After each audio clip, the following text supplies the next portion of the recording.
Guys അങ്ങനെ finally നമുക്ക് പോലീസിൻ്റെ ജോബും കാര്യങ്ങളൊക്കെ കിട്ടിയിട്ടുണ്ട് ഗൈസ്. അപ്പോൾ നേരെ തന്നെ നമുക്ക് എന്തായാലും നമ്മുടെ സ്റ്റേഷനിൽ പോയിട്ട് എന്താണ് ഇന്നത്തെ ഡ്യൂട്ടിയും കാര്യങ്ങളൊക്കെ നോക്കാം. ഓക്കെ ഗൈസ്, അപ്പോൾ നമുക്ക് എന്തായാലും പോലീസിൻ്റെ ജോബും കാര്യങ്ങളൊക്കെ കിട്ടിയിട്ടുണ്ട്. അതൊക്കെ ഒരു വലിയ കഥയാണ് ഗൈസ്, പറഞ്ഞാൽ തീരില്ല. ഓക്കെ, അങ്ങനെ കുറേ എങ്ങനെയൊക്കെയോ ചെയ്ത് നമുക്കൊരു ജോബ് പോലീസിന് കിട്ടിയിട്ടുണ്ട്. അപ്പോൾ നമ്മൾ ഒരു മാസമായിട്ട് ഗൈസ് ജോബും കാര്യങ്ങളൊക്കെ പോകുന്നുണ്ട്. അപ്പോൾ എന്തായാലും നമ്മുടെ ഈ ജോബും കാര്യങ്ങളൊക്കെ എങ്ങനെയുണ്ട് നിങ്ങൾക്ക് എന്തായാലും കാണിച്ചു തരാം ഗൈസ്. ഓക്കെ, അപ്പോൾ നേരെ നമുക്ക് എന്തായാലും ആദ്യം തന്നെ രാവിലെ ആയിട്ടുണ്ട്, നേരെ നമുക്ക് എന്തായാലും സ്റ്റേഷനിൽ പോകണം. അപ്പോൾ നേരെ നമുക്ക് എന്തായാലും സ്റ്റേഷനിലേക്ക് എത്തിച്ചു വിടുക ഗൈസ്. ഓക്കെ, ഇതാണ് നമ്മുടെ പോലീസ് സ്റ്റേഷൻ, അടിപൊളിയായിട്ടൊക്കെ ഇല്ലേ. ഓക്കെ, നമുക്ക് എന്തായാലും സ്റ്റേഷനുള്ളിൽ കയറാം ഗൈസ്. ഓക്കെ, നമ്മുടെ ഡോർ ഇങ്ങനെ കാണിച്ച് പോലീസിന് വണ്ടി ആട്ടാം. ഓക്കെ ഓക്കെ ഗൈസ്, അപ്പോൾ നമുക്ക് സല്യൂട്ടൊക്കെ തന്നിട്ട് നമുക്ക് എന്തായാലും ഉള്ളിൽ പോകാം. Okay, this is our police station guys. എങ്ങനെയുണ്ട് വേറെ ലെവലായിട്ടൊക്കെ ഇല്ലേ. അപ്പോൾ നേരെ നമുക്ക് എന്തായാലും ഇവിടെ കുറേ ആൾക്കാരൊക്കെ പറഞ്ഞിട്ട് കംപ്ലയിൻറ്റ് പറയാം. അപ്പോൾ എന്തായാലും നമുക്ക് എന്തായാലും ചോദിച്ചു നോക്കാം ഗൈസ്. Good morning sir. ഇന്നൊരു പ്രധാനപ്പെട്ട കാര്യമുണ്ട്. എന്താ വെച്ച് കഴിഞ്ഞാൽ നമ്മുടെ ബീച്ച് സൈഡിലാവട്ടെ ഏതൊരു പെണ്ണിൻ്റെ നെക്ലസും കാര്യങ്ങളൊക്കെ പിടിച്ചിട്ട് ഏതൊരു കള്ളനും കാര്യങ്ങളൊക്കെ ഒരു ഓഡി കാറിൽ നമ്പർ പ്ലേറ്റ് ഞാൻ മെസ്സേജ് അയച്ചിട്ടുണ്ട്.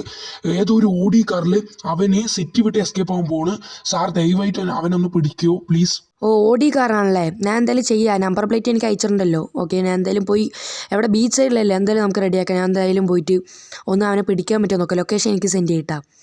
ഓക്കെ, അപ്പോൾ നിങ്ങൾ കാര്യങ്ങളൊക്കെ മനസ്സിലായിട്ടുണ്ട്. എന്താ വെച്ച് കഴിഞ്ഞാൽ ബീച്ച് സൈഡിൽ ഏതൊരു കള്ളനൊക്കെ ഏതൊരു പെണ്ണിൻ്റെ നെക്ലേസും കാര്യങ്ങളൊക്കെ അടിച്ചു മാറ്റിയിട്ട് നമ്മുടെ സിറ്റി വിട്ട് പോകാൻ വേണ്ടി ഇരിക്കുകയാണ്. ഇപ്പോൾ ബീച്ച് സൈഡിൽ എവിടെയോ എത്തിയിട്ടുണ്ട്, ലൊക്കേഷൻ കാര്യങ്ങളൊക്കെ സെൻഡ് ചെയ്യുന്നുണ്ട്. ഏതൊരു ഒരു ഓഡി കാറാണ്, വെള്ള കളറ്, നമ്പർ പ്ലേറ്റും കാര്യങ്ങളൊക്കെ സെൻഡ് ചെയ്തിട്ടുണ്ട്. അപ്പോൾ നേരെ നമുക്ക് എന്തായാലും ബീച്ച് സൈഡിലേക്ക് കത്തിച്ച് വിടാം ഗൈസ്. ഓക്കെ ഗൈസ്, അങ്ങനെ കുറേ നേരത്തിന് ശേഷം നമ്മൾ ബീച്ച് സൈഡൊക്കെ എത്തിയിട്ടുണ്ട്. അവൻ്റെ ലൊക്കേഷൻ കാര്യങ്ങൾ സെൻഡ് ചെയ്യുന്നത് ആ ഫ്രണ്ടിൽ പോകണുണ്ട്, ഒരു വൈറ്റ് കളർ കാറ്, അവനാണ് കേട്ടോ. ഓക്കെ, നമുക്ക് എന്തായാലും ഇവൻ്റെ ബാക്കിൽ പോയിട്ട് നമ്പർ പ്ലേറ്റ് കറക്റ്റാണോ എന്ന് നോക്കാം. ഓക്കെ, എന്തായാലും നമുക്കൊന്ന് നമ്പർ പ്ലേറ്റ് ഗൈസ് അയച്ച് നോക്കുമ്പോൾ നമ്പർ പ്ലേറ്റൊക്കെ സെയിം ആണ്. നമുക്ക് എന്തായാലും ഇവനെ കണ്ട ആൾ നമുക്ക് എന്തായാലും നേരെ തന്നെ ഇവനെ ചേസ് ചെയ്ത് പിടിക്കാം കേട്ടോ. ഓക്കെ ഗൈസ്, നമ്മളെന്തായാലും ചേസ് ചെയ്ത് പിടിച്ചിട്ടുണ്ട്. എടാ അവൻ വെട്ടിച്ച് പോകാനൊക്കെ നോക്കുന്നുണ്ട്. നമുക്ക് എന്തായാലും വണ്ടി നിർത്തിയിട്ടുണ്ട്. ഇനി എന്തായാലും നമ്മുടെ ഭാഷയിലൊന്ന് സംശയിച്ച് നോക്കാം. ആ വണ്ടി കയറാൻ നോക്കാം, അവൻ സമ്മതിക്കാൻ നോക്കണമല്ലോ. എന്തായാലും ഗണ്ണും കാര്യങ്ങളൊക്കെ എടുത്തിട്ടുണ്ട്. നമുക്ക് എന്തായാലും അവനെ എയിം ചെയ്യട്ടാം. എടാ, നീ ഏതോ ഒരു കുട്ടിൻ്റെ ബീച്ച് സൈഡിൽ നിന്ന് നെക്ലസും കാര്യങ്ങളൊക്കെ അടിച്ചു മാറ്റി കേട്ടു. മര്യാദയ്ക്ക് സഡൻഡറായിട്ട് ജീപ്പിൽ കയറണതാണ് നല്ലത്. പോലീസ് സ്റ്റേഷനിൽ പോയിട്ട് നിന്നെ കാണിച്ചു തരാം. സപ്പോസ് നീ വന്നില്ലെങ്കിൽ പിന്നെ ഈ കാറോടെ നീ ജീവനോടെ ഇവിടെ ഉണ്ടാവില്ല. സോറി സാർ, ഇനി ഞാൻ അങ്ങനെ ചെയ്യില്ല. ഞാൻ സാറിൻ്റെ ജീപ്പിലൊക്കെ കയറാം സാർ. ഇപ്പോൾ ഇവിടെ ഒരു പ്രശ്നമൊന്നും ഉണ്ടാക്കണ്ട സാർ, പ്ലീസ് സാർ. അങ്ങനെ വഴിക്ക് വാ, നീ ആദ്യം ജീപ്പിൽ കയറി, എന്നിട്ട് നമുക്ക് സംസാരിക്കാം. ഓക്കെ, അങ്ങനെ ജീപ്പും കാര്യങ്ങളൊക്കെ കയറിയിട്ടുണ്ട്. ഇനി നേരെ നമുക്ക് എന്തായാലും പോലീസ് സ്റ്റേഷനിലേക്ക് കത്തിച്ച് വിടാം. ഓക്കെ, നമ്മളെന്തായാലും പോലീസ് സ്റ്റേഷനിലൊക്കെ എത്തിയിട്ടുണ്ട്. അവനൊക്കെ ജീപ്പിലുണ്ട് കേട്ടോ. നമുക്കെന്തായാലും ഇവനെ ഇറക്കിയിട്ട് എന്തായാലും കാര്യങ്ങളൊക്കെ ഒന്ന് ഇവനെ ജയിലിൽ എന്തായാലും അടയ്ക്കണം. കാരണം അത്ര വലിയൊരു തെറ്റാണ് ചെയ്ത്. ഓക്കെ, അപ്പോൾ ഇതൊക്കെ അവനെ ജയിലത്തെ ഡ്രസ്സും കാര്യങ്ങളൊക്കെ കൊടുത്ത് അവനെ ജയിലിലാക്കിയിട്ടുണ്ട്.